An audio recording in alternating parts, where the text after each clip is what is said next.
There's a few things that I need to do with the criticism and critiquing that I get back from my core readers after I send them my second draft. If I don't follow these points, then I might not have a successful time with my third draft and final rewriting for my book. That's what I'm going to cover in this episode, is what do I do with the critiquing and the comments that come back from my core readers.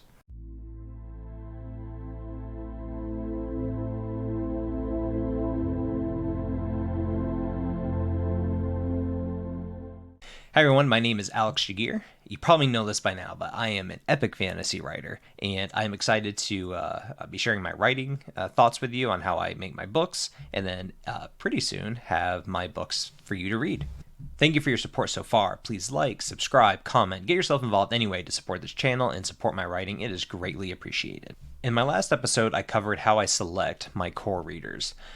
They should be people who are familiar with my genre, and really enjoy reading that, who are very honest with me, not afraid to critique me, not in a negative way, but in an honest way to help me be a better writer, and all of these criteria that I use to select my core reader. So if you haven't done so, go ahead and watch that video. That'll just be super helpful to getting into this one. One thing that I'm really not going to cover in this episode, because it's kind of a preference for you and how you set up with your core readers if you're looking for advice, is the format that your core readers submit stuff back. So for me, my wife, who's one of my core readers, it's verbal. She just kind of tells me as she goes what she thinks about different things. My other three friends will be a mix of conversation. My dad as well, a mix of conversation, but then also formal like notes in a Word document or even handwritten on paper. So there's a lot of different formats you can get it back. This episode isn't focused on how you receive the information, but what you do with the information. So that's what I'm going to be covering in this episode. So what do I do with the information? Well, the first rule that I follow is don't let my feelings get hurt. And that might seem like a no-brainer. Well, yeah, obviously don't get your feelings hurt. They're just trying to help you. But especially if you're just starting out, that could be a difficult thing to do. So I want to help people out there who are thinking about or maybe are writing their own book as well. It's very important that the notes that are sent back to you, conversations you have, that you don't let your feelings get hurt. It may sound as time... They might comment on good things on your book, and they should. They should say, hey, I love this portion that you wrote. I think you're really talented here. This is something that you're really strong in. Here's a story beat that I really like that you put in there. They should be doing all those things, but typically it's going to be negative things or that seem negative. But it's really just honest criticisms of your work. So because it's honest criticism and they're trying to make you better, that's no need to get your feelings hurt. And that certainly for me, I can't get my feelings, let my feelings get hurt if there's a portion of the book where they just say, hey, you really need to change this around. Or if they say, hey, this part here is just flat out bad. You need to change all this. Can't let my feelings get hurt. They're trying to make me be a better writer and get my book to the best possible state for everyone to read. The second thing is, one thing that I have to look for is criticisms that are brought up that are just normal questions I want my readers to ask. Now, what I mean by that is one of my core readers could come back and say, hey, it doesn't make sense why it ended this way when, like in chapter 2, you said this. And that could be exactly what I want them to ask. I could answer something in a future book because being an epic fantasy writer, all my books kind of connect in some way or another. So there could be seeds I plant, especially in my beginning books, where not everything is going to make sense or be answered. So they may come back with a concern or a critique, and to me it might just be, wow, this is perfect. This is exactly the question I wanted them to ask. So that's kind of the first thing, is looking at things that they might have a problem with or see holes to their perspective, but to me it's exactly the right questions I want them to ask, and it means that they're paying attention to things that I have planted early on that eventually will be revealed. So that's kind of the hope, actually, is they come back with those what they might think are criticisms, but to me is just perfect questions I want them to ask as a reader. Third is personal preference. So one thing that I need to look for is things that my core readers might critique me on that is just a matter of their personal preference. For example, I might make a character that has a pet companion through the duration of the book, and they solve crime, fight bad guys, and do what they do together.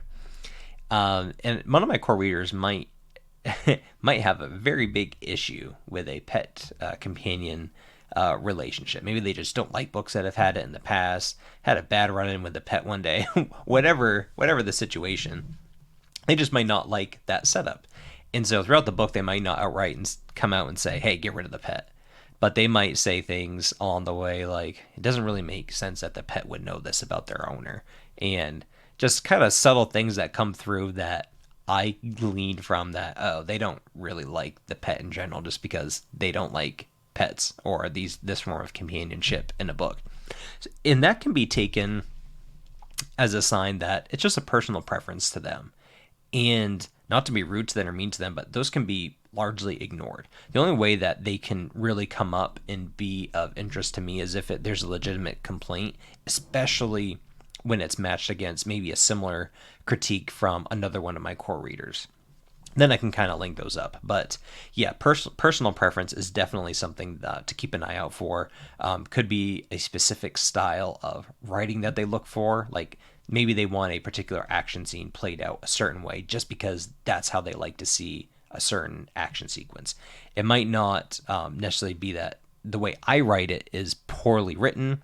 It just might be how they intend to see action sequences. So having to sift through some personal preferences and opinions versus real criticisms of your writing can be a little bit fine line. Some of it's obvious, some of it's not, but that's just kind of one thing that I look for.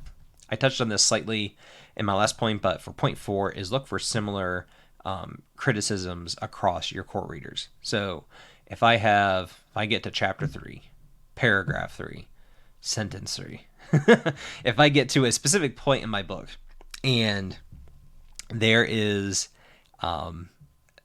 say, an action sequence, and one of my core readers comes back with and says, wait a second, how could this guy fight him off if it could be something even like world-based? If this guy was born here and trained as a fighter here, there's no way he'd be able to take him. And maybe in my mind I think, okay, well, in this instance he does. But then my other core reader comes back and says, hey, I thought this guy was supposed to be stronger than him. How can he fight him off when this guy had all this training? He's slightly bigger. It doesn't make sense. So if I see two similar complaints, that's most likely something that I'm going to have to change in my book because other readers will definitely think the same thing, which is, again, an important reason why your core readers kind of read the same things as well as you, that they should be your audience because it could relate to something genre related. Like I just brought up, maybe this specific race in my world is trained in this special way of fighting and this technique, and you can glean that and remember that just based on the history of some stuff I've written, and they take that as a world building function. And someone who doesn't really focus on that stuff, doesn't care about it, might overlook. But for someone who's your core reader and loves epic fantasy and loves all the details and history and world building, that might stand out to them very obviously. So that's something I look for, is things that cross each other's paths from one reader to another. Seeing those things is usually a sign that I have to take a closer look at their notes there. It's hard to choose which of those points is the most important. They're all very important, but I can almost confidently say that this final point, point 5, is the most important. And that is, in the end, I'm the writer of my book, and I make the final decision. That is not a good attitude to have when I'm accepting the criticism. But what I mean by it is I don't mean it in a negative light that you should ignore legitimate critiquing. But in the end, especially when it comes down to personal preferences, or if there's just something in my book where there's a scene that a couple of my readers had a slight complaint about, but I just really like it. There's something about it that I really love, and I love that this character did something that was maybe out of the ordinary. And even though if it doesn't directly conflict with my world building or magic system, it's just something I truly love, I have the final say in the end.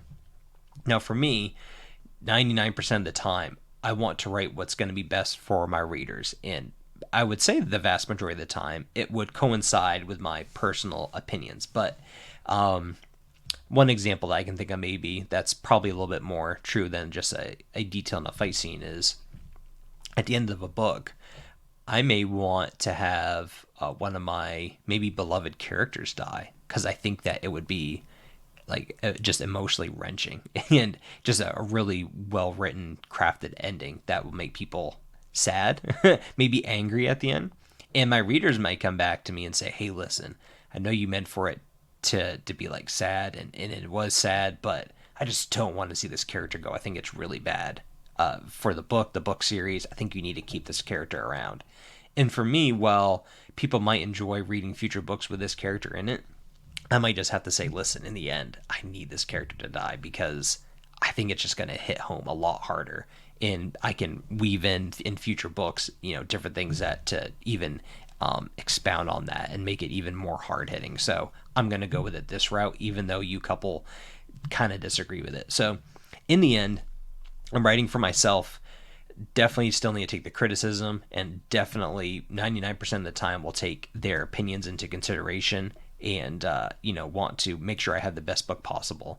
But in the end, the final decision comes to me on whether something is in the book or not. And so for you, if you are a writer or considering writing, just let that be a reminder. Write for yourself, and of course for your core readers, for your audience.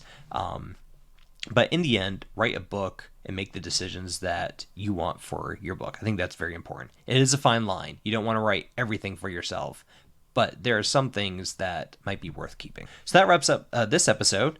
Thank you for sticking around. This was a really fun episode to write. This one and the last one on my core readers. Had a really fun time going through it, and just learning more too about myself and what I need to expect when I send out my second draft to my core readers. Like this video if you haven't. Please subscribe. Support any way you can. I'm an epic fantasy writer, and any support you can give me just helps me grow and put my writing out there for everyone. So thank you, and I will see you next time.